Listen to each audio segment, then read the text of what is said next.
Hello বন্ধুরা, তোমরা সবাই কেমন আছো? আশা করছি সবাই ভালো আছো। আমিও খুব ভালো আছি। আজকে চলে আসলাম তোমাদের সঙ্গে একটা মোচা কাটার পদ্ধতি শেয়ার করতে। মোচাটাকে জাস্ট এরকম চারদিকে পরিষ্কার করে নিতে হবে। পরিষ্কার করে নেওয়ার পর এরকম রাউন্ড ফিগারে করে গোল গোল করে কাটতে হবে এটাকে। কাটার পর ভেতরে দেখবেন একটা সাদা সুতোর মতো বেরোবে, ওটাকে ফেলে দিতে হবে। ফেলে দেওয়ার পর এরকম 3-4টা একসঙ্গে নিয়ে ওটাকে আলু কোঁচানোর মতো কোঁচাতে হবে। তারপর ওটাকে লবণ মাখিয়ে ওটাকে একটু ভালো করে হাতে করে মাখাতে হবে। মাখানোর পরে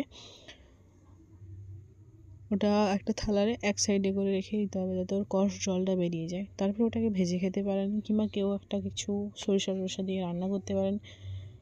যদি কারোর রেসিপি লাগে এই ভিডিওর নিচে কমেন্ট করবেন, আমি রেসিপি দিয়ে দিব।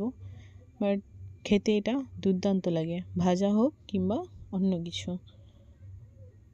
ভিডিওটা ভালো লেগে থাকলে লাইক কমেন্ট শেয়ার করবেন, পাশে থাকবেন।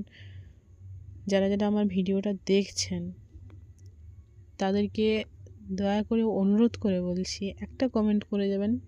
আপনারা যদি কমেন্ট না করেন তাহলে আমি বুঝতে পারবো না যে আমার ভিডিওতে কি ভুল আছে।